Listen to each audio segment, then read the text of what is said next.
and welcome to another episode of the Growth Focus podcast, where we bring together tech leaders from all across the globe to share their time, their insights, and their expertise on exactly what they're doing to grow their businesses so that they can help us grow our businesses as well. My name is Gary Lafferty, and I'm the founder and creator of Authority Accelerators, where we take experts in the tech field and accelerate them to the authority status so that they can start choosing their clients as opposed to the ones being chosen by them. Now, this episode, I'm extremely looking forward to our guest, Heather, because she's going to be sharing something which I had never heard of before, but it is such an important factor as we move forward. So I'm not going to do it justice by explaining it. I want to get Heather to explain it all to us. So Heather, without further ado, welcome to our podcast today. Thank you very much for your time. Why don't you start off by just giving us a brief introduction of who you are and what is it you do? Well, thanks, Gary. I am honored to be here today. My name is Heather Neff. I am the co-founder and CEO of a company called Equivalent, and we are a accessible graphics startup doing software as a service. Right. So that's the interesting part. So obviously, Equivalent, you're tackling a huge issue that people may or may not be aware of. Can you give us like a 30,000 foot view on what Equivalent does and why is this problem that you're solving so urgent? Well, it's actually something that is a story that started a long time ago as a graphics person, that I was an artist and graphics expert. And then I became disabled, and I realized that the internet is full of inaccessible imagery and also very large imagery, which happens to suck up a lot of energy and bandwidth. So the problem that we're trying to tackle is images. Images, trillions of images online are completely inaccessible to people with disabilities, and they happen to be legacy formats that really bog down the entire system and drain unbelievable amounts of energy.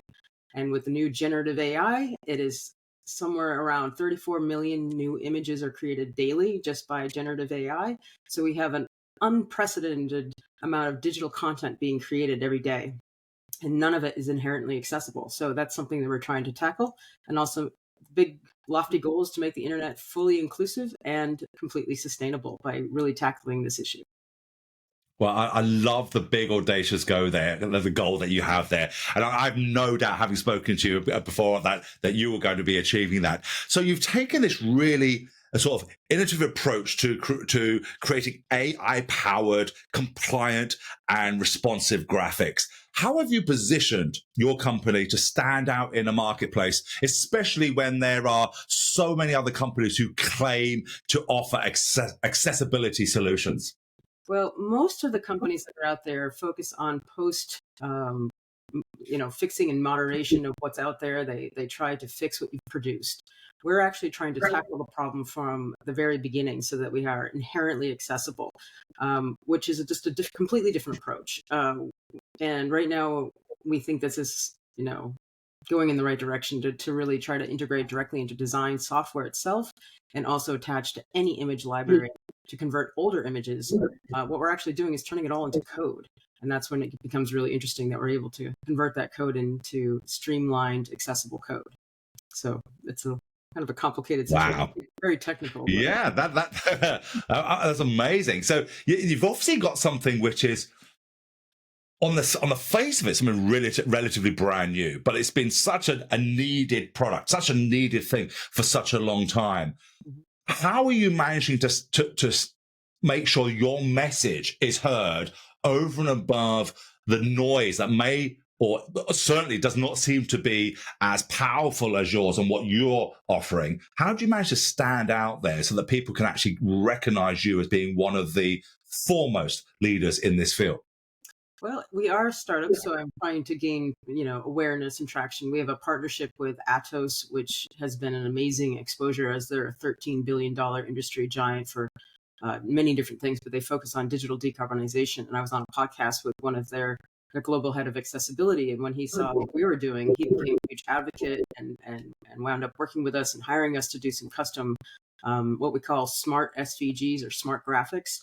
We've actually invented some patent pending IP, which dramatically enhances the perception of these graphics by picking up the color that the user has chosen for their computer, which has never been done before. So we actually have some IP that stands us out from the crowd, and some relationships with some fairly large partnerships that are exposing us to the world, saying, hey, listen, we got something here that is really different and really advanced stuff, where these images are so advanced and they're engineered to be code, like almost like a web page, actually very similar to a web page, where you can have live selectable indexable text. It's all SEO friendly and indexable. You can navigate around inside the image with a keyboard, and it has a lot of advantages in the low vision and blind communities because of those features. Wow. Gotcha. So trying to get your message out is probably one of those really hard things for most entrepreneurs. There'll be people listening to this episode who have similar new things, new offerings to the marketplace in whatever niche that they're actually in.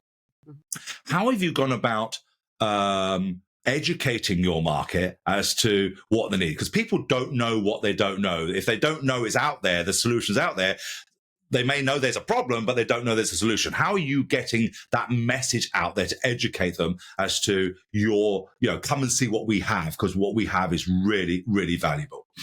Well, I've been part of Techstars, which is a really great place to be as a startup. And then I went through a Together International Accelerator program. And right now I'm a fellow in the Zero Project Fellowship, which is a world stage where next month, about a month from now, I'll be on at a conference in front of thousands of people at the United Nations in Vienna, talking about this and going on as many podcasts and trying to do as much marketing as possible.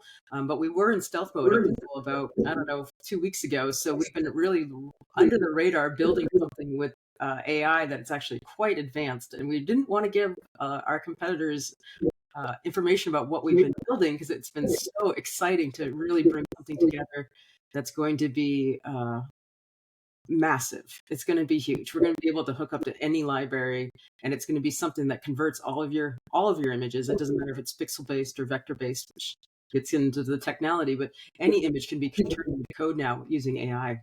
And once it's code, we can then do a lot of things to it to make it lightning fast, like under 5 kilobytes.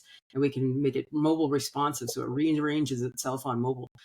We actually have the ability to respond to dark mode at all of your personalized preferences. So these smart graphics are actually the first graphic that responds to you and your preferences and your settings, which is really exciting. Yeah. I just could tell in the passion that comes out of you, Heather, that you're just going to take the world by storm. There's so much energy that's coming out of here. So that being said, like you mentioned before, you've been in stealth mode now for, whilst you've been working on this. What lessons have you learned in that process that you feel other founders should know? So when you're in when you're doing that deep work, what lessons do you think you've learned from that you could share with founders who are either still doing the deep work and don't know when to come out and when to take it to market, or just things they need to look out for? Yeah, some advice to other people trying to figure out when to go to market.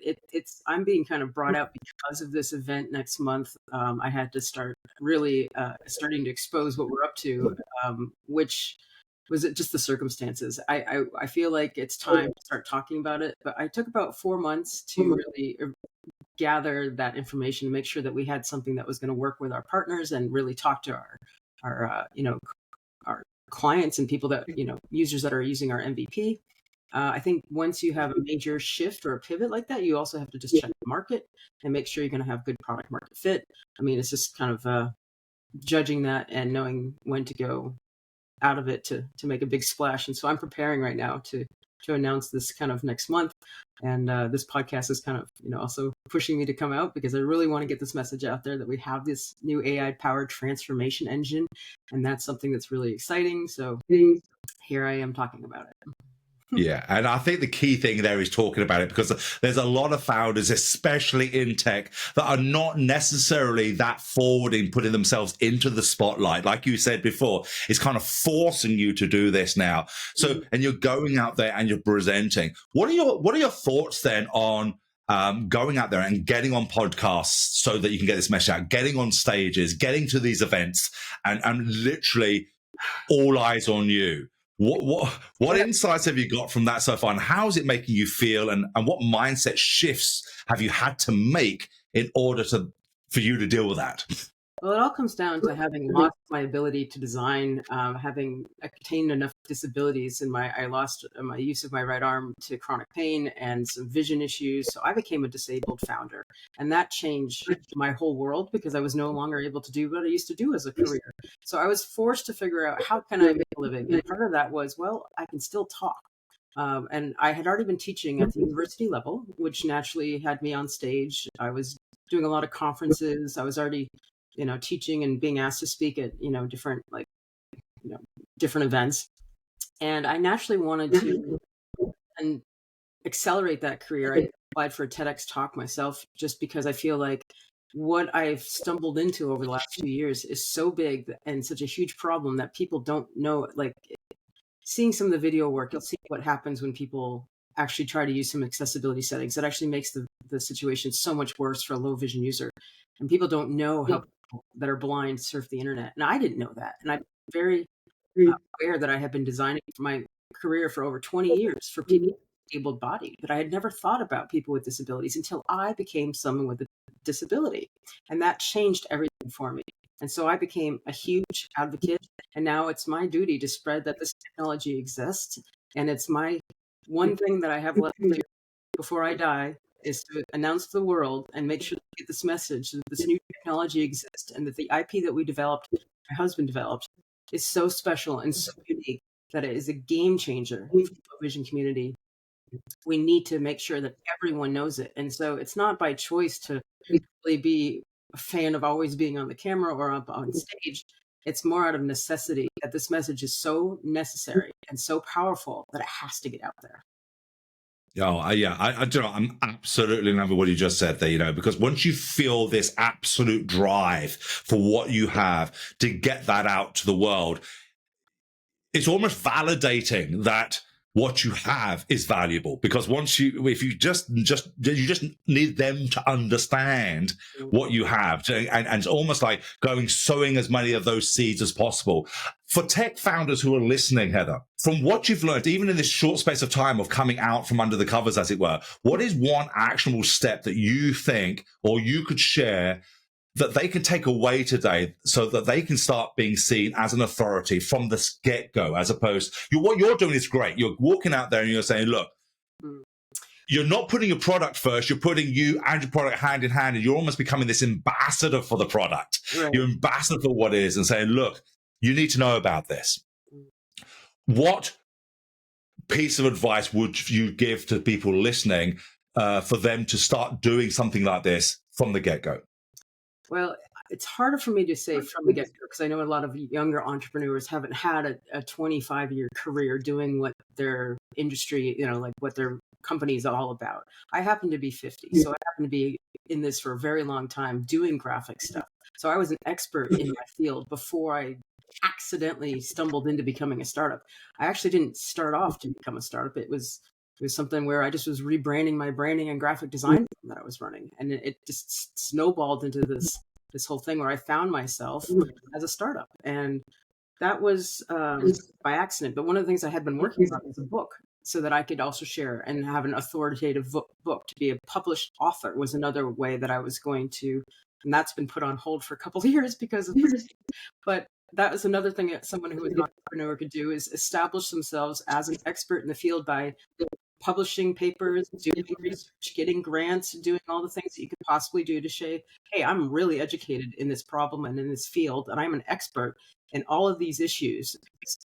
Also, if you have lived experience like that, right? Like, I come from a situation where I have a rare eye disease that causes sensitivity to light. So I have to use dark mode. I have a personal passion behind it.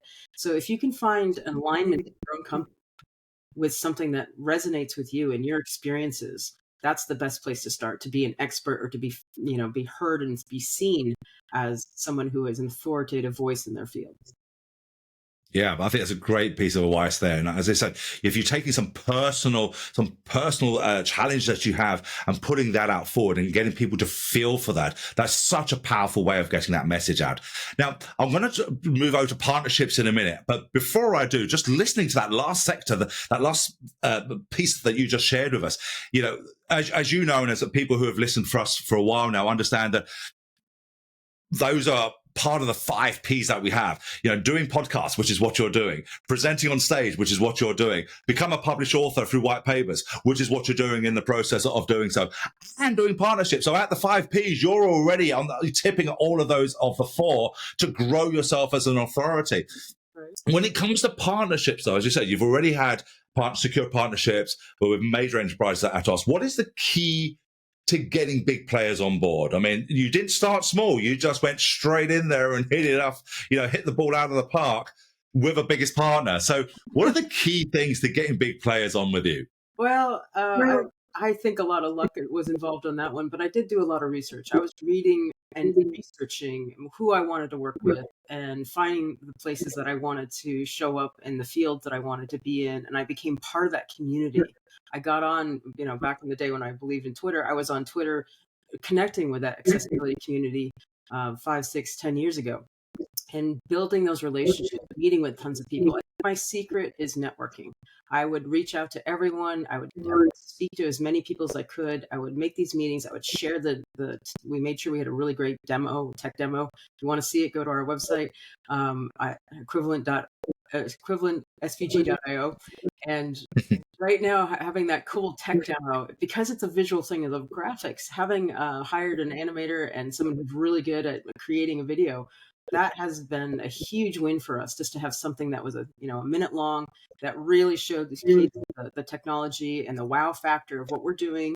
And that was because I have 20 years of marketing experience. I kind of knew what I was doing to get a little bit of exposure by producing something right from the beginning to make sure that they could see and hear what we do in a video. And that would be my advice, is to get something that demo, put some money and time and effort into that. We spent probably 6 months making some explainer videos and really working on our brand.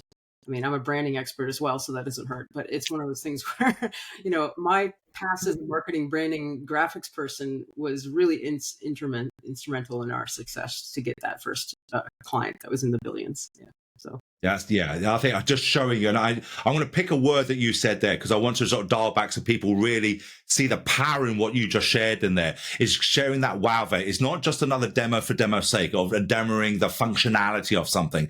If you're going to show something, make sure that it wows them. Make sure that they can see and go, wow, this is something I want to know more about, as opposed to, oh, this is just what it does. There's a big difference in those two when it comes to the demonstrations. And then you nailed it by saying, yeah, how's he going to nail it? Just in that 60 seconds, you said, right? Just 1 minute. Yep. The other thing is, I never tended to become a startup or, to do this, but having a really original idea that is that big, it kind of evolved as well. And to remember that pivoting constantly is part of the startup world. And as an entrepreneur, you have to kind of make sure that you just roll those punches.